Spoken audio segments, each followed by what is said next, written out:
House 2, the second story. All right, so everyone along at home, I'm gonna give my top 5, or at least what I could muster. Hopefully I didn't miss any. And then Russ, you're gonna name yours. Let us know out there too what you think about what we're saying, but also what your top 5 favorite sequels are. No parameters, right? Not like it has to have 3. It's got to have a certain amount. Just whatever your favorite sequel is, not the original, but favorite sequel within the franchise. Yeah. All right. Yeah. All right, I'm gonna start. I did it as like these are great horror sequels to dive into this Halloween season with 1 day left. Yes. So here we go. My first one in my number 5 slot is 28 Weeks Later. Do you want to sit down and I'll tell you all about it? 28 Days Later is an awesome horror / zombie movie. What I want to say too, and I just saw this the other day, it's funny that we had talked about this and I saw something pop up where 28 Days Later currently is not available to stream anywhere. You can't even like rent it, own it, find it. And that's what we're talking about when we say support physical media. Because one day I don't know, but it's not there. But 28 Weeks Later was a movie I was not expecting to like. I was not expecting that they were going to capture even the same amount of intensity or feeling that I had when I watched that first one. And while it is a much different kind of feeling than that first one, it is shot, I think Danny Boyle shot it on like a friggin' cell phone or something when he first did it. This one's got a little bit more of a production value. But what I like about this one, and I'll say this probably a couple more times, is I really like how they continue the story from the first one. Yeah. They do the story justice. They continue upon ideas that were sort of kind of mildly brought up in the first one and expand upon them in an interesting and cool way. The new actors that are involved in this film are on point. There is a lot of very memorable, intense scenes, including the opening, which is a crazy, intense opening. Robert Carlyle, badass in this film. But it takes a lot of interesting turns, and I really appreciated this film. And now I think they're actually making another couple more. I feel like they were making like a 28 Years Later, but now it's going to be like a trilogy or something. So I'll probably hate those. But 28 Weeks Later, awesome sequel. Will Begbie be returning? Don't think so, based on how 28 Weeks Later ends. So. All right, Matt. Well, coming in at number 5 for me. Yeah, hit me with it. I think this is a perfect companion piece at 28 Weeks Later. I'm going to say Poltergeist 3. Okay. Poltergeist 3. Here it is. Wow, man. Favorite sequel. You've talked about Poltergeist 3 a lot on this channel. I have. I am a unabashed. I'm a bashed fan of this film. Bashed. Man. I'm bashed on it. I've always maintained if you gave this film a different title, the reception would be positive. It does not feel like Poltergeist at all, with the exception of Heather O'Rourke and Zelda. But I think it was wise for them to get away from the suburbs, a different setting.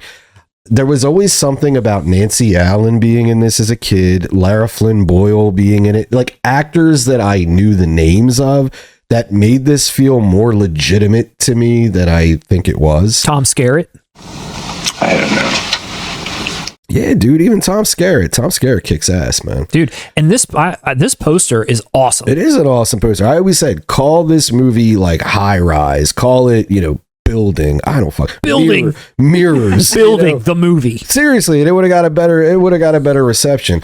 It's fucking frightening to me. There are parts in this, I'll say this one scares me more than 1 or 2 ever did as a child. Mm-hmm. There's just a tone to this movie that's, I don't know what it is. The puddles, like the reflections, the mirrors, all of it. It's just, it always unsettled me. I always thought it was shot very well. I think also being a kid, we all know what happened to Heather O'Rourke and the kind of, the weird stuff. It overshadowed the release a little bit. By the time 3, all that stuff definitely did. Man, it's a sharper movie than anyone gives it credit for. I'm not saying it's a great horror movie, but the rap it as, it's not nearly as bad as that. And I'd argue to say it deserves a new look. It deserves a fresh take. Yeah, it's got legitimate scares. I like the set pieces and the setting of it definitely give you some good legitimate scares. No, I totally agree. Right? Right. It just, like you said, it didn't hit the same way because of how it's tied into it. And I think her death definitely overshadowed some of it, but it's freaky. Yeah. Some of that mirror stuff, like you said, like when the demons are like, yeah, dude, it's creepy. It was smart. It's effective. I think it was great to get, Jo Beth Williams and Craig T. Nelson out of there. 2, I like this better than 2. Yeah, when Craig T. Nelson drinks the tequila in 2 and he turns into like bad Craig T. Nelson, that's the part that disturbed me. I didn't like it. No, the part in 2 that distressed me, and I feel like everyone in our generation was old dude walking up the driveway. That's freaky. Come on, I'll admit that scene is scarier than any scene in any Poltergeist movie. Like that dude, holy shit! I'll have nightmares about that tonight. You're gonna die in there. My next horror sequel that is one of my favorite sequels of all time, and it's very similar in the respect of 28 Weeks Later that I was just mentioning. I talked about this movie before on this channel, and if you missed it, hear me now that this is one of the best found footage films I've ever seen. I know that's sort of like kind of a kitschy sort of genre at this point, and I've probably said the exact same thing when I talked about this before, but give this a chance. It is visceral. It is awesome. It is a kind of in the same way as like in the same way as like 28 Weeks Later, where you've got a virus that has taken over a group of people and they don't act like slow moving zombies. They act in a similar way to that, but it's found footage in the sense that there's like a woman and she's got a cameraman and she's following like a fire department around. They get into an apartment building where they, were called for some disturbance. And then literally as soon as they get in there, the whole building is like tarped and they start hearing things from outside saying, you've been quarantined, you can't come out. They don't understand why until the shit hits the fan, basically. This movie is awesome. REC or REC 2, whatever you want to call it, picks up literally the second the other one ends. And again, takes this story in a different direction. It's all contained in one high-rise building. And another like sort of group of people that were within the building that you didn't see in the first movie take this story on, while then coming back around to meeting up with the cast from the first movie again. It's clever. It's really cool and really interesting how they do it, and also how they go on to explain what was going on within, what this virus is or what it really is. They kind of expand upon the story a little bit more to explain it. And normally that would be kind of like, they're showing their hand a little too much or whatever, but the way that it complements that first movie, this is like a 1-2 punch. Fear Revisited. REC 1, absolutely got to check that out. And if you've got the guts, check out 2. I own this 1 and 2 Blu-ray. I wish they put this box set out in 4K. I'd pick it up. There's like a 3 and a 4, which I tried to watch and not even close to the caliber of 1 and 2. How's Jennifer Carpenter in it? Dude, what was that? Was that called Quarantine? That remake, they made a remake of this with Jennifer Carpenter. Yeah, it wasn't great. So that's my number 4 favorite horror movie sequel. Let me know if you've seen it. What's your number 4? My number 4 is Dr. Sleep. Dr. Sleep, Dare to Go Back. Yeah. You love this movie. It's my favorite movie of all time. No. Dude, because this was so interesting, right? I had a friend at the time when this was coming out. I know, it's crazy. I have friends. And I swore up and down I wouldn't watch this movie. I was like, The Shining. I talked about this in our Nightmare review. Much like Jordan Peele, my top 2 is probably The Shining and Nightmare on Elm Street. And I just couldn't, nothing about this intrigued me. But I at the time I had gotten a new phone and it came with an app, or it might have been like the Kindle app, something like that. Mm-hmm. And you had some free downloads for books, and this the novel was on there. I downloaded it and ended up reading it. I went on some vacation where we had to travel. I don't remember. And I ended up reading the book, and it's like, it's corny, you know what I mean? Yeah. It's not even Stephen King fans are not going to say this is in his best, his top 50. How many books does he have at this point? Sure. Okay. So anyway, I know the book. I know it, it passed the time, but it's basically Goosebumps. The fuck did you just say? I'm shocked that they pulled this out of that book. everything that read as corny in the book, they actually did very well in this movie concerning the new story, not the stuff going back to The Shining, you know what I mean? Not to the Overlook and all that. Which is actually different because if you know the novels, the Overlook was burned down in King's novels. So that all that stuff was added in to connect this to the film. Sure. But dude, it's well done. The main villain character, I forget the actress's name. She's phenomenal in this, and I'm surprised she could even like pull it off without it coming across as hokey. Yeah. Ewan McGregor is reliable as fuck, dude. I mean, he's always reliable. Even when he's in a trash movie, he delivers. He's good in this. Again, I'm not saying it's a masterpiece. Not saying you need to run out and check it out. But if you're like me and you adore The Shining and you hated the idea of this film's existence, it's honestly worth a watch, I have to say. Okay. Dr. Sleep. I love Ewan McGregor. Yeah, man, check it out. It's better than even when they go back to The Shining stuff. It was all right. Okay. That stuff was all right. All right. Well, no, that's a great recommendation, Russ, for a great horror sequel. The sequel that we all never knew that we were going to get or needed until we got it. King forced it. You monkhead! All right, let's see. So moving on, my number 3, Russ. My number 3 is a movie you've got sitting right next to you. And that's Hellbound, Hellraiser 2. Again, very similar to the last two things I said about those last two movies. Picks up instantly after the first one leaves off, and it doesn't give you the feeling like someone new picked this up. Someone new is taking this in a new direction, or the feeling's off, or the vibe's off, or the acting's off, or whatever. It feels like it's just a continuation of what you just watched in Hellraiser 1. It completely, again, expands upon more about this story, more about these Cenobites, more about the puzzle box. There, it introduces... These guys are villains. The Cenobites are the villains, so to speak, of Hellraiser. But they managed to somehow introduce like a real villain in that doctor character that is sort of trying to take these guys out. So you almost kind of like are rooting for them at some point. They really like mess with you a little bit. But dude, it is on point with its, disturbing imagery. It's all there. All that same feeling is there. It's not till 3 and 4 and 5 and when Adam Scott shows up that things, things get a little off, but Hellraiser 2 is in line with Hellraiser 1. Not that it is Hellraiser 1, but as far as a sequel is concerned, I'm fine with just seeing 1 and 2 and calling it a day, personally. I did see 3. It was a mistake. But I'm personally fine with keeping it as Hellraiser 1 and 2. I know, and you know what's funny about that? I feel like there's always a general consensus on opinions like this. It's almost like Hellraiser 1 and 2 is objective fact. I've never met anyone who has said anything other than 1 and 2 are great. The others, it's spotty at best. You know what I mean?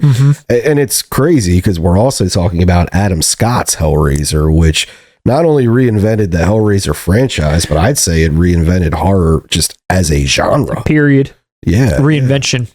Great choice, man. Yeah, dude. So that's my number 3. Where are you going next? Well, let me say it before, because this one can actually tie in. I like what you said about sympathy. Okay. I'm going with Psycho 2.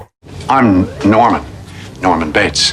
Speaking of sequels that nobody asked for, 1960s Alfred Hitchcock's Psycho it's Psycho. We don't need to say anything about it.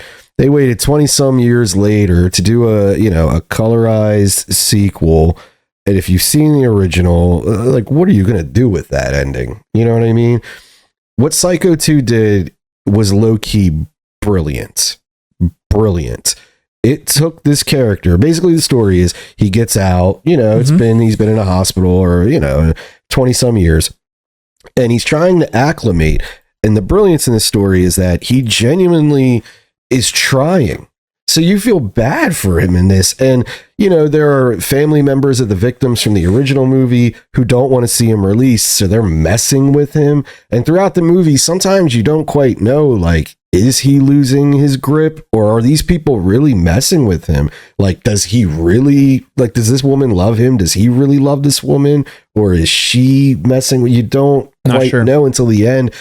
And the final scene is so great. It's one of the greatest endings for a horror sequel ever. It completely flips the original's ending while also flipping everything you just watched in this movie. Dare I say it? I wouldn't call it a twist, but it is almost like an M. Night Shyamalan movie. Like, and for 1982 to pull all of this off, I believe it was 82. I might be off on that. I can't, like, it's incredible. Like, dude, I'll put it to you this way. When I was a kid and saw this, I loved the first Psycho, a black and white movie from 1960. This one, when I saw it at 11 or 12 years old, kind of bored me. Okay. Which shouldn't make sense. Yeah. This is the cash-in sequel, right? And the reason why, it's because I realized when I got older and I rewatched it, I'm like, yo, they're playing this like a drama. This is brilliant what they did here. And as a kid, I didn't get it. I was kind of like, I wanted this. I wanted Psycho 3 as a kid, where it's just, you're following a trope here. Yeah. But this movie, Psycho 2, is better than it had any right being. I mean, I love seeing the revisionist appreciation come around for this film. It deserves it. Yeah, maybe. I don't know. But no, it's cool. It's cool that they were able to kind of like do a little bit of a sidestep and try something different. Yeah, and it's something that when you think about it, it's kind of obvious. Like, that kind of would happen in that way, but it's just not the knee-jerk idea for a horror sequel. Yeah. You know, that's honestly, think the way people look at Godfather 3. It's like nobody wants to see Michael Corleone that way. I think there was an audience that was like, you wanted to see Norman Bates be a fucking killer, where it's like, no, we're getting a human who's struggling. Yeah. But like I said, it kind of flips too, which is great. All right. Well, we've only got a few minutes left to close out our best list, and then maybe we can get a couple more trivia questions in there if we've got time. Yeah. My number 2 favorite sequel of all time, and I think you probably would say that this is one of your favorite sequels of all time too, perhaps, and that is Nightmare on Elm Street 3. Let's get high. Probably this is one of the most sought after 4Ks after the first one, since it has a lot of fan love outside of the series as a whole. This is just one that, I think fondly on, and probably saw more in my youth than I did even the original. It's got obviously a ton of personality, a ton of different, things going on outside of Freddy himself, but even the people that, were involved with writing the story, Frank Darabont, and get a little bit of Wes Craven back in there again. It's a little bit of a tone shift from the second movie by far. I feel like that was polarizing, and then they needed to kind of bring people back into the franchise again, and they gave them this. And honestly, I freaking love it. It stars, your girlfriend, future wife or ex-wife, Jennifer Rubin. Yes. Got Patricia Arquette up in there. Got Larry Fishburne. Yes. Bill Maher lookalike. But nah, man, I always, a lot of the Freddy, kills, so to speak, that happen in this one, I always remember. They're very clever, and they always stuck with me. Yeah, well, they brought in the fantasy element. The dream element, where they all change into whatever they're, hoping they could be, like that kind of thing. It's really fun. It hit. It works. Yeah, it does. Two things, though, I will say about Nightmare 3. Craven didn't really do much for it. No, he turned in a draft, and he went really dark. Like the lines he had Freddy saying, I remember seeing like a page of it. It's like, you cunt and all this stuff. Like, it was hard, and they retooled what Craven did. He got a credit on it, but it's not much Craven involved. The other thing I just want to say that I love Nightmare 3. I agree with everything you said. The only thing I always thought was interesting about Nightmare 3 is I've always heard people complain about how Freddy Krueger became a wisecracking, he lost the menace and it just became jokey and all that. That started in 3. Who gives a fuck what you think? Did it not? There's some of that in 3. Yeah, there's some. The whole movie's that. Yeah. It's been a while since I've seen it to tell for sure. Like, where's the fucking bourbon? that didn't make me laugh. I didn't like that part as a kid. That made me feel, because like you said, like there's the profanity. He's like actually sounds really mean. Welcome to prime time, bitch. That line's funnier That line's a little bit funny. The Dungeons and Dragons dude. Come on, that's one of my favorite lines. What he says to him. Yeah. When he's like, "You look tired. Why don't you have a seat?" No, there is a lot going on with that, and I wish we had more time to talk about more of it, but it is one of the best Nightmare sequels out of all of the sequels that are out there. I mean, I'm sure there's arguments that can be made for certain ones, but this one's firing on all cylinders for sure. What's your next one? Your last, or is it your second one? Yeah, you got two more, and I got one more. What did I go with next? All right, let's go with Troll 2. Do you know what it means? Hospitality. Briefly, Troll 2. This is better than the original. We all know this. This movie is terrible. It was made by a filmmaker who was not fluent in English, but insisted on the English language being spoken the way he heard it and saw fit. It's hilarious. We all know the town is just goblins spelled backwards. I mean, this movie is insane. Every scene in this movie is a meme, basically. It's I still say it to this day. You don't piss on hospitality. And you can't piss on hospitality. I won't allow it.